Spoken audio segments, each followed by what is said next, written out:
வணக்கம் தலைமைகளே. இனி பாலஸ்தீனம், பாலஸ்தீன தனிநாடு, காசா என்றெல்லாம் பேசுகின்ற கடைசி தலைமுறையாக நாம் தான் இருக்கப் போகிறோம். இந்த பாலஸ்தீனம் என்ற தேசத்தை சுத்தமாக இந்த உலக வரைபடத்திலிருந்து அழிக்கக்கூடிய காரியத்தை இஸ்ரேலும் அமெரிக்காவும் சேர்ந்து செய்து கொண்டிருக்காங்க. அந்த திட்டம் படிப்படியாக இப்போ அவர்களுடைய திட்டம், அந்த ரகசிய திட்டம் வெளியே வந்து கொண்டிருக்கு. ரொம்ப நாளைக்கு உண்மைகளை மறைத்து வைக்க முடியாது. இது சர்வதேச அளவில் மிகப்பெரிய இப்போ அங்கே நடக்கின்ற அந்த பாலஸ்தீன அழிவு, காசா அழிவு சர்வதேச செய்தி ஆக்கப்பட்டிருக்க வேணும். ஆனால் திட்டமிட்டோ அல்லது திட்டமிடாமலோ வேறு செய்திகள் உலக அளவில் பிரசித்தி பெறுகின்றன. குறிப்பாக சென்ற தினங்களுக்கு முன்னால் வெனிசுவேலா பற்றி பேசிக்கொண்டிருந்தோம். இப்பொழுது ஈரானை பற்றி உலகம் பார்த்து கொண்டிருக்கிறது, அரபு நாடுகள் உட்பட. இந்த ஈரான் மக்கள் போராட்டம் ஒடுக்கப்பட்டாலும் அது இன்னும் ஒரு வாரத்துக்கு அந்த செய்தி இருக்கும். அலி கொமேனி தோற்கடிக்கப்பட்டு அலி கொமேனி விரட்டடிக்கப்பட்டால் இன்னும் ஒரு 15 நாளைக்கு அந்த செய்தி தான் இருக்கும். அதற்கடுத்து தயாராக கிரீன்லேண்ட் பிரச்சனை இப்போ வந்துகிட்டு இருக்கு. இப்படி சர்வதேச பார்வைகள் இந்த காசா பாலஸ்தீனத்தை நோக்கி செல்லாமல் கவனமாக திசை திருப்பப்படுகிறது என்று சொல்லலாம். இன்றைக்கு கூட லெபனானில் பாலஸ்தீனியர்களுடைய அகதிகள் முகாம் இருக்கு, ஜலீத் கேம்ப் அப்படிம்பாங்க. அங்கே அங்குள்ள மாணவர்களுக்கு UNRAW நிறுவனம், இது சர்வதேச ஐக்கிய நாடுகளை சேர்ந்தது, United nation relief and works agency for பாலஸ்தைன் அப்படிம்பாங்க. இது ஒரு புத்தகத்தை அந்த மாணவர்களுக்கு விநியோகம் பண்ணுது. லெபனானில் உள்ள பாலஸ்தீனிய மாணவர்களுக்கு புவியியல் புத்தகம். அந்த புத்தகத்தில் இது நாள் வரைக்கும் எழுதப்பட்டிருந்த பாலஸ்தீனம் என்ற வார்த்தை எடுக்கப்பட்டு அதற்கு பதிலாக காசா மற்றும் வெஸ்ட் பேங்க், மேற்கு கரை என்ற புதிய பெயர் சேர்க்கப்பட்டிருக்கு. இது இன்னைக்கு பெரிய பிரச்சனையாக இருக்குங்க லெபனானில். அந்த மாணவர்கள் வகுப்புகளை புறக்கணித்து அந்த புத்தகங்களை தீயிட்டு கொளுத்தி எங்கள் அடையாளத்தை திட்டமிட்டு மறைக்கிறீர்கள் சொல்லி இன்னைக்கு அங்கே பிரச்சனை பண்ணிட்டு இருக்காங்க. இந்த UNRAW UN நிறுவனத்துடையது, குறிப்பாக அமெரிக்காவின் உதவியை பெற்று நடைபெறும் நிறுவனம். இன்னைக்கு இதுக்கெல்லாம் முத்தாய்ப்பாக ஜோர்டானை சேர்ந்த செய்தி நிறுவனம் ரோயோ நியூஸ் இங்கிலீஷ் அப்படிம்பாங்க, ஆங்கிலத்தில் செய்தி தருவாங்க.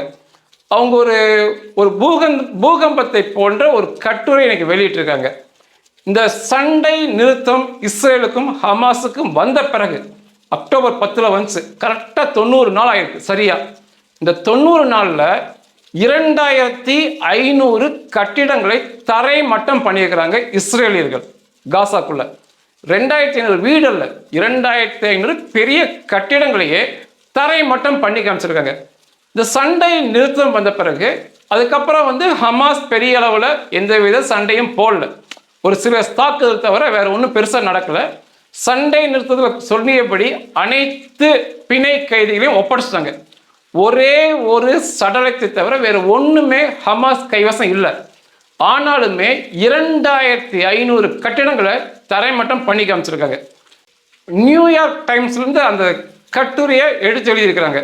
நியூயார்க் டைம்ஸ் சேட்டலைட் புகைப்படங்களை பிளானட் லேப் அப்படிம்பாங்க, அந்த சேட்டலைட் நிறுவனத்தோட புகைப்படத்தை ஆதாரத்தோடு எடுத்து அந்த சமாதான ஒப்பந்தத்திற்கு முன்பு, சமாதான ஒப்பந்தத்திற்கு பின்பு அப்படின்னு சொல்லி இந்த 90 நாளில் 2500 கட்டிடங்கள் தரைமட்டமானது இன்னைக்கு ஆதாரத்தோட சமர்ப்பித்திருக்காங்க.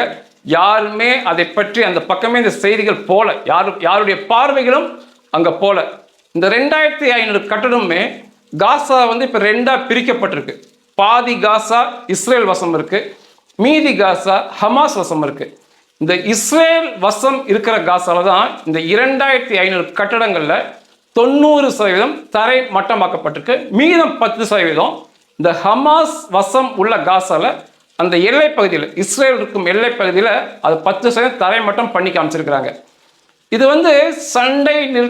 சண்டை நிறுத்தத்தை மீறிய, மிகப்பெரிய அளவில் மீறிய செயல். இஸ்ரேல் அதுக்கு எளிதான விளக்கம் கொடுக்குறாங்க. அவங்க என்ன சொல்றாங்கன்னா, அந்த கட்டிடங்களுக்கு கீழே சுரங்கங்கள் டனல் இருந்தது. அந்த சுரங்கத்தை இடிக்கும் போது அந்த கட்டிடங்கள் சேர்ந்து இடிஞ்சிருச்சு அப்படிங்கிற மாதிரி சொல்லியிருக்கிறாங்க. அப்புறம் வந்து பூபி ட்ராப் பில்டிங்பாங்க, அதாவது வெடிமருந்து பொருட்களை பதுக்கி வைத்திருப்பது, வெடிமருந்து பொருட்களை புதைத்து வைத்திருக்கும் கட்டிடங்களாக இருக்கு. அதனால அவை வெடி வைத்து தகர்க்கப்படுகிறதுங்கிறாங்க. இது இஸ்ரேல் ரொம்ப கவனமா விமானப்படை மூலமா தகர்த்தால் ரொம்ப பெரிய செய்தியான்னு சொல்லி இஸ்ரேலிய இராணுவ பொறியாளர்கள் வெடிகுண்டுகள் மூலமாக வெடிமருந்து மூலமாக இந்த 2500 கட்டிடங்களை தரம் மட்டும் பண்ணி காமிச்சிருக்காங்க. அங்கே வாழ்ந்த மக்கள்லாம் இப்போ இஸ்ரேல் வசம் உள்ள காசால கட்டிடங்களே இல்லாம வெறும் டென்ட்ல கொட்டகையில அந்த மக்கள் தங்க வைக்கப்பட்டிருக்காங்க. அது பெரிய அளவில் அவங்க அழுது ரொம்ப புலம்பி குளிர் அடிக்குது, மழை தண்ணி உள்ள வருதுன்னு சொல்லி அவர்கள் வீடியோ பதிவேற்றம் பண்ணாலுமே சர்வதேச கவனம் அங்கே போறதில்லை. அதுக்கு பதிலாக வெனிசுவேலா, ஈரான், கிரீன்லாண்டுன்னு சொல்லி இந்த பிரச்சனையை நோக்கி சர்வதேச கவனம் போயிட்டு இருக்கு. காசாவை சேர்ந்த ஒரு பெண் பத்திரிகையாளர் கதறி அழுது ஒரு பதிவினை கொடுத்திருக்காங்க. இனிமேல் இந்த காசா பாலஸ்தீனம் என்பது எங்கள் நினைவுகளில் மட்டுமே இருக்கும், அல்லது எங்கள் கனவுகளில் இருக்குமே ஒழிய நிஜத்தில் அங்க ஒண்ணுமே இல்லை, ஒண்ணுமே இல்லாம தரை மட்டம் பண்ணி கொண்டிருக்காங்கன்னு சொல்லி அந்த பெண்மணி மிகவும் அழுது பேசினாங்க. இன்னைக்கு காசா வந்து அவங்களுடைய ஹெல்த் மினிஸ்ட்ரி, சுகாதார அமைச்சகம் என்ன சொல்லியிருக்காங்கன்னா 71,419 பேர் பெயர் தெரிந்து மரணம் அடைஞ்சிருக்காங்க. இந்த சண்டையில் காசா தரப்புல 1,71,318 பேர் கடுமையான காயம் பட்டிருக்காங்க. காசாவில் இருந்த 85% கட்டிடங்கள் ஏற்கனவே இடிக்கப்பட்டது, தொடர்ச்சியாக இடித்து கொண்டிருக்காங்க அப்படிங்கிறாங்க. இன்னைக்கு தட்டி கேட்க காசால இருந்த இயக்கமான பயங்கரவாத இயக்கமான ஹமாஸ் என்பது இல்லாம போயிடுச்சு. அதனுடைய முக்கியமான தலைவர்களாக இருந்தவர்கள், அவங்களாம் வந்து அதனுடைய தூண்கள் சொல்லலாம், அவர்கள் அனைவருமே மொத்தமாக கொல்லப்பட்டு விட்டார்கள். இப்போ அதுக்கு பதிலாக வந்து புதிதான ஆட்களை நியமித்தாலுமே அவர்கள் இல்லாது மிகப்பெரிய குறையாக இன்னைக்கு அங்கே பார்க்கப்படுது. அந்த நபர்கள் தான், அவர்களுக்கு மாற்றாக யாரை கொண்டு வந்தாலுமே அவர்களுக்கு இணையாக மாற மாட்டார்கள். குறிப்பாக யாகியா சின்வார், முகமது டெய்ப், மர்பான் இஸ்ஸா, இப்படி சொல்லிட்டே போகலாம். எல்லாத்தையுமே ஹாசன் நசருல்லா, அவர்களுக்கு பேருதவியாக இருந்த ஹாசன் நசருல்லா, இஸ்மாயில் ஹனியா, எல்லாத்தையுமே கொண்டுட்டாங்க. இப்போ அங்கே தலைவர்கள் இல்லை, அந்த மக்களை வழி நடத்த யாருமே இல்லை. அவங்க இஸ்ரேல் செய்கின்ற காரியத்திற்கு அடிபணிந்து போவதை தவிர அங்கே காசால வேற ஒன்றுமே செய்ய முடியாது. அதையும் தாண்டி காசாவில் உள்ள ஹமாஸுக்கு எதிரான போராளி குழுக்கள், இன்னைக்கு 5 பெரிய குழுக்கள் செயல்படுறாங்க. நவீனமான ஆயுதங்கள், பணங்கள், பயிற்சிகள் எல்லாமே இஸ்ரேல் தான் கொடுக்குது. இன்னைக்கு கூட அதில் மிகப்பெரிய இயக்கம் பாப்புலர் ஃபோர்ஸ் அப்படிம்பாங்க, அது ஹமாஸை எதிர்த்து செயல்படுது. அதனுடைய ஆயுத பிரிவு ஆர்ம்டு விங் அப்படிம்பாங்க, கவுண்டர் டெரரிசம் சர்வீஸ் அவங்க பேர். அவங்க ஹமாஸை சேர்ந்த மூத்த போலீஸ் அதிகாரியை சுட்டுக் கொண்டிருக்காங்க. இன்னைக்கு சுட்டுக் கொண்டு தொடர்ச்சியாக ஹமாஸில் எவன் இருந்தாலும் சுட்டுக்கொள்வோன்னு அவங்க ஒரு பக்கம் அந்த ஹமாஸை வேட்டையாடுறாங்க. இஸ்ரேல் இராணுவத்துக்கு பதிலாக இஸ்ரேல் இராணுவம் அங்குள்ள கட்டிடங்களை திட்டமிட்டு தரை மட்டமாக்கி அந்த காசாவை முழுவதும் மண்மேடாக்கி அதற்கடுத்து அந்த வெஸ்ட் பேங்க் மேற்கு கரையை நோக்கி செல்லும் எண்ணத்தில் மேற்கு கரையிலுமே மிகப்பெரிய சேதத்தை இப்போவே கொடுத்துட்டு தான் இருக்காங்க. ஏன் மேற்கு கரையை அழிக்கிறாங்க? காசா தான் தாக்குதல் நடத்தினாங்க, காசா தரைமட்டமாக்குது. மேற்கு கரைனா மேற்கு கரையும் இதற்கு பாத்திரமான நாடு தான். இது வந்து காசாக்கு முதல்ல இந்த மேற்கு கரை தான் பயங்கரவாதத்தில் உலக புகழ்பெற்ற நகரம், அவர்களுக்கு மேலான யாருமே கிடையாது. இப்போ ஹமாஸ் வந்த பிறகு அந்த மேற்கு கரையின் பெயர், அந்த PLOவுடைய பெயர் மெதுவாக மறைஞ்சு. சென்ற வாரம் கூட மேற்கு கரை வெஸ்ட் பேங்க்லேருந்து வந்த ஒரு அரபு இஸ்ரேலுக்குள் ஊடுருவி, அவன் தனியாக தான் இஸ்ரேலுக்குள்ள வந்தான். இஸ்ரேலில் உள்ள ஒரு அரபு, இஸ்ரேலுக்குள்ள இருக்க அரபு வந்து அவனுடைய காரை அவனுக்கு கொடுத்த பிறகு அவன் அந்த காரை ஓட்டி சென்று 19 வயது இஸ்ரேலிய பெண்ணையும் ஒரு முதியவரையும் ஏற்றி காரின் மூலமா அடித்து கொன்றான். அதனால் இந்த மேற்கு கரையுமே நீண்ட காலம் பக்கத்தில் வைத்து பார்க்க முடியாது. அவர்களும் பயங்கரவாத பிரியமுள்ள அரபியர்கள் தான். அதனால் இந்த காசா முடித்த கையோடு மேற்கு கரை. இப்போ மேற்கு கரையுமே அதிக கட்டிடங்களை இடிக்கும் பணியில் இஸ்ரேல் தொடர்ச்சியாக செயல்படுறாங்க. இதுக்கு முழுக்க முழுக்க பின்னணியில் அமெரிக்கா இருப்பது நன்றாகவே புலப்படுது. இப்போ இந்த செய்திகள் சர்வதேச அளவில் கவனம் பெறாமல் தொடர்ச்சியான பிரச்சனையை அமெரிக்கா கிளப்புறாங்க. வெனிசுவேலா, ஈரான், கிரீன்லாந்து, அடுத்து கியூபா, இப்படி போயிட்டே இருக்கிறாங்க. சர்வதேச அளவில் இது கவனம் பெற மாட்டேங்குது. இந்த சண்டை நிறுத்த ஒப்பந்தம் அக்டோபர் 10 வந்துச்சு. அதுக்கப்புறம் பிணை கைதிகளை ஒப்படைக்கணும்னாங்க. ஹமாஸ் தரப்பில் ஒப்படைச்சிட்டாங்க. ஒரு சடலத்தை தவிர வேறு ஒன்றுமே இல்லை. இப்போ திரும்ப காசாவை கட்டித்தர வேண்டும். அமைதிப்படை உள்ள போய் காசாவை கட்டித்தரணும். இதுதான் அமைதி ஒப்பந்தம். ஒரே ஒரு செங்கல் கூட காசாவிற்குள் இதுவரைக்கும் அனுப்பப்படல. எந்தவித அமைதிப்படையும் அனுப்பலை. அந்த மக்களுக்கு கட்டித்தரும் பணியில் ஒரு செங்கல் கூட போல. 90 நாள் ஆயிடுச்சு.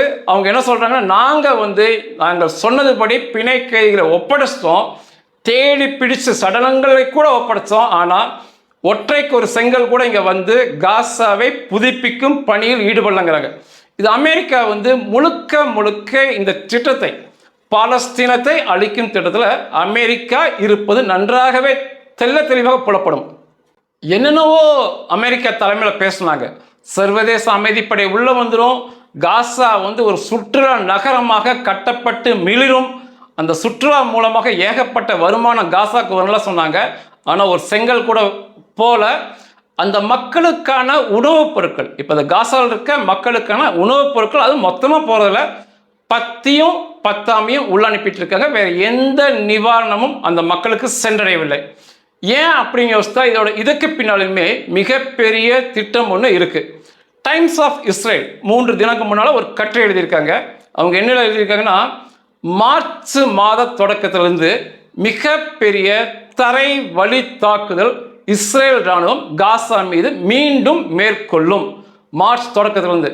அதற்கப்புறம் தரைவழி தாக்குதலில் காசா என்பது தரைமட்டமாக்கப்படும். அதாவது அதில் ஒரு கட்டடம், இப்போ இருக்கிற அந்த 10% 20% கட்டடம் கூட இல்லாமல் முழுக்க முழுக்க காசா பிளாட்டன் அப்படிம்பாங்க, தரைமட்டம் ஆக்கப்படும். முதல்ல எப்படி தரைமட்டமாக்கும் திட்டம் வச்சுருக்காங்கன்னா, இப்போ அந்த மார்ச் 1க்குள்ள இஸ்ரேல் வசம் இருக்க காசா முழுக்க தரைமட்டமாக்கப்பட்டு அந்த மக்களை டென்ட்டில் கொட்டகையில் தான் குடி வச்சுருக்காங்க.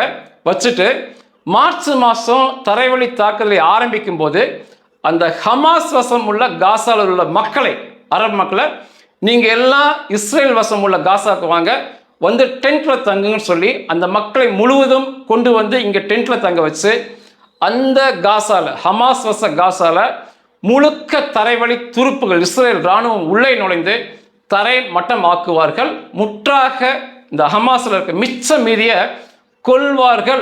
இஸ்லாமிக் ஜிகாத் பயங்கரவாதியை உட்பட கொல்வார்கள் சொல்லப்படுது. இதுக்கு என்ன காரணத்தை இஸ்ரேல் சொல்லும்னா அதையும் இப்பவே சொல்கிறாங்க.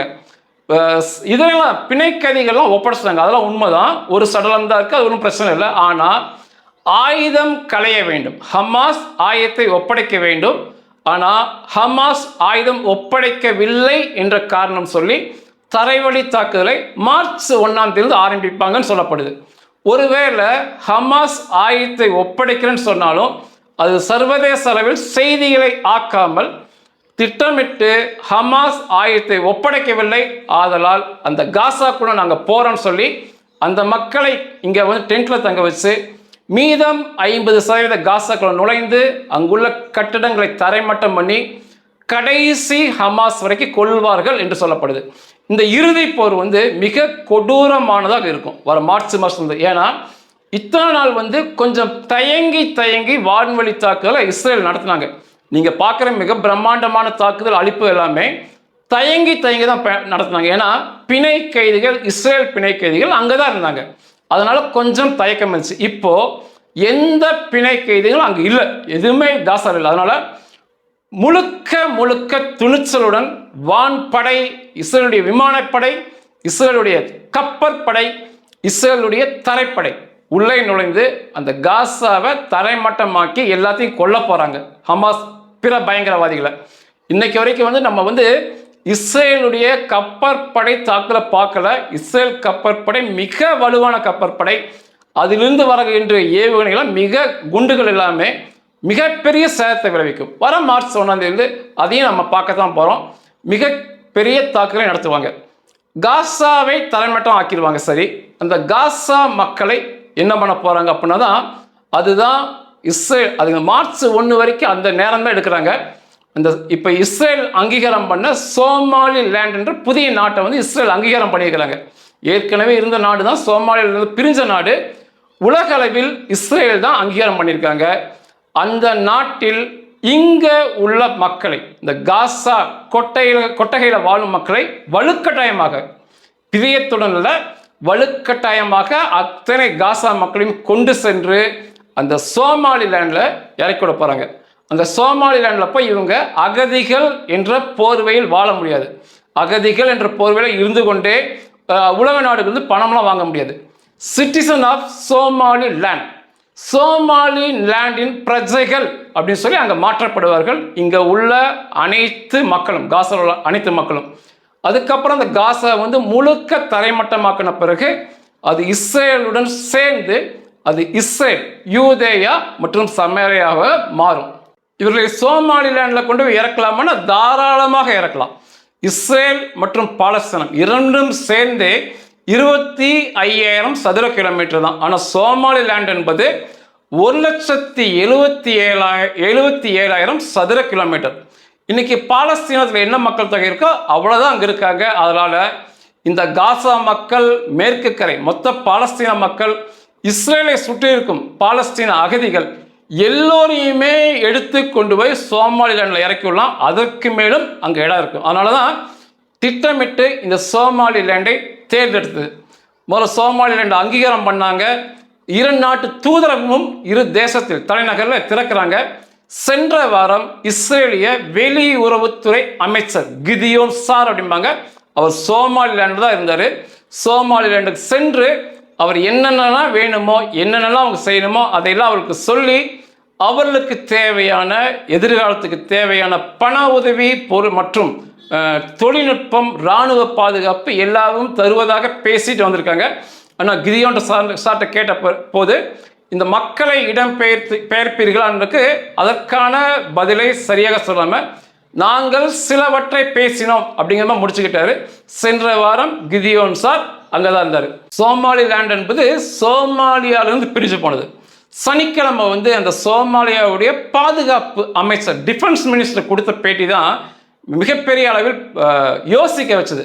அவர் என்ன சொன்னார்னா, அவருடைய பெயர் அகமது மௌலிம் பிக்கி. அவர் என்ன சொன்னார் அப்படின்னா, மொத்த பாலஸ்தீன மக்களையும், காசா மக்கள் மட்டுமல்ல மொத்த பாலஸ்தீன மக்களையும் இந்த சோமாலி லேண்டுக்கு கொண்டு வந்து கட்டாயமாக, வலுக்கட்டாயமாக அங்கிருந்து அவர்கள் இடம்பெயர வைத்து சோமாலி லேண்டில் வைக்கப் போகிறார்கள் சொல்லி அவர் பேட்டி கொடுத்தார் சனிக்கிழமை. சோமாலியாவுடைய அதிபர் ஹாசன் ஷேக் மஹ்மத் அவர் வந்து சில தினங்கள் முன்னால் பேட்டி கொடுத்தார். இஸ்ரேல் வந்து 3 உறுதியை சோமாலி லேண்டில் வாங்கியிருக்காங்க.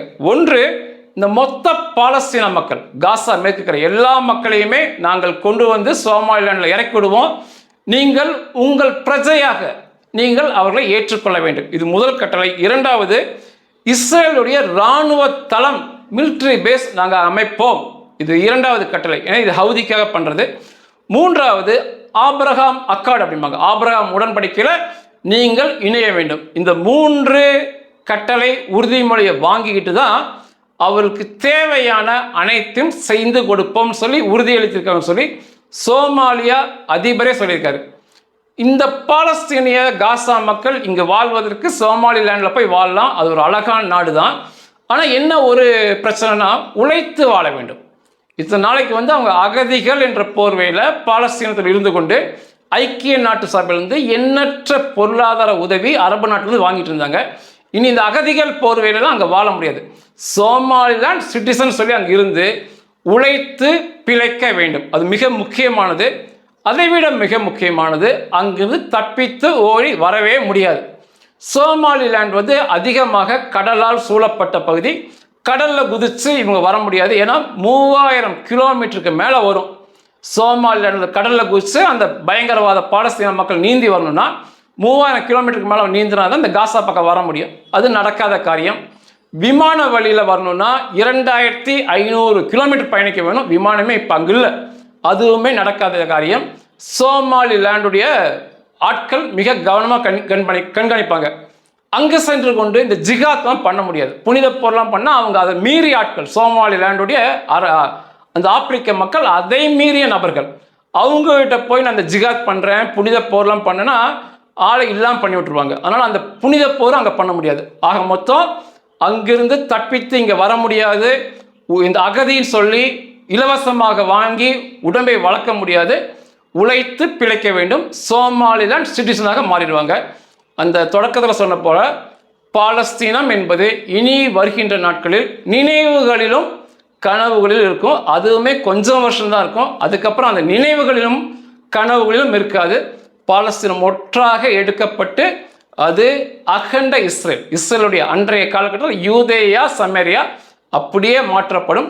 அதைத் தொடர்ந்து இந்த இஸ்ரேலுக்கு சுற்றி இருந்து கொண்டு பிரச்சனை கொடுக்கின்ற பாலஸ்தீன அகதிகள் என்ற போர்வையில் இருப்பவர்களுமே படிப்படியாக எடுத்து கொண்டு போய் சோமாலிலாண்டில் இறக்கி விட்டுருவாங்க. அதுக்கப்புறம் இஸ்ரேலுக்கு கடல் பாதுகாப்பாக இருக்கும். அதுக்கப்புறம் எகிப்து, லெபனான், சிரியா, ஜோர்டான் நாடுகள் எல்லையாமையும் அகண்ட இஸ்ரேல் நிச்சயமாக உருவாகும்.